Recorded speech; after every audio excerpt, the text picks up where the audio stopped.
Lawmakers on Capitol Hill face a looming deadline to save the country from a financial meltdown. In a closed-door Republican meeting yesterday, Speaker Kevin McCarthy shared details of his plan to cut federal spending before raising the debt ceiling. Since January, the Treasury has been taking extraordinary measures to pay the government's bills on time, but that will only last until June. Congress needs to act to lift the debt ceiling, but Republicans and Democrats have yet to negotiate. We're answering your money questions with financial expert Terry Savage. Terry, thanks for being with us. Hi, Terry.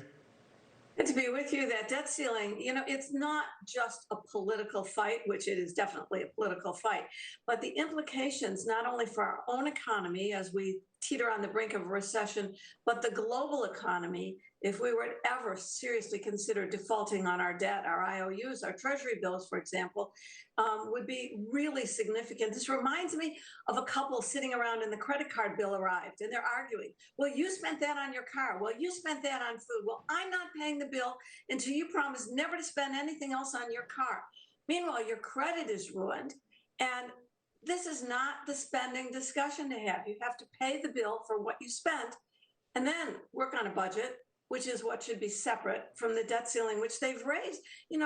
In the Trump era, Democrats voted to raise it. They didn't make a political fight out of it 3 times in a row. And it's been raised or suspended every year since 2011. So it'd be a shame if this happens just at the moment when our economy's got a lot of worrisome signals. All right, let's get to some viewer questions if we can. First off, should I buy I-bonds before April 30th when the interest rates change? Oh, yes, this is a big story now. You remember back at the end of October when the Treasury was swamped because we knew interest rates were coming down, and they did, to 6.89% for 6 months. Well, I have news for you. Starting May 1st, they're likely to come down to about 4% and maybe even a smidge lower.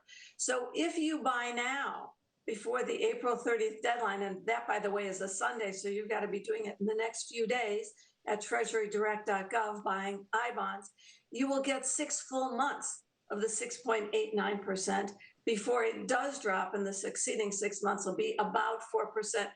They may adjust the base rate, which for a long time was 0, but we're talking about a big drop.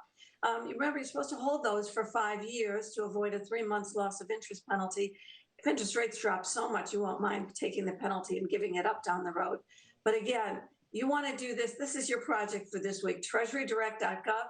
And at terrysavage.com, there's a link to everything you need to know about I-bonds. But they will drop sharply May 1st. All right, next question. My grandson has a lot of credit card debt on 3 different cards and is thinking of consolidating debt on 1 card. Is this a good idea, or is there a better way to pay them off? That's just kind of a shell game. You're digging a deeper hole. First of all, it's not so easy to transfer balances anymore, and you'll find that you may get 6 months or 8 months, and then the interest rate jumps again. Plus, there's a temptation. You've cleaned out the old 2 cards. There's a temptation. Well, I'll just charge a little bit on that. I'm going to recommend that, especially it's a young person, it's time to understand how you got deeply in debt so that you can't make the minimums or that your debt is piling up. And that's the National Foundation for Credit Counseling. You can do this over the phone. The nearest local office will be connected to you if you dial 800-388-2227. It's always at terrysavage.com. Get a lesson in how this happened, because just cleaning them out, consolidating them can lead to even more problems in the future. What was the website I can go to for third-party review of my Social Security? They already made a mistake on my pay. Yeah, well, they make a lot of mistakes. And Social Security, I'm in the middle of a big project with famed economist Larry Kotlikoff, and his website is maximizemysocialsecurity.com. It costs $39.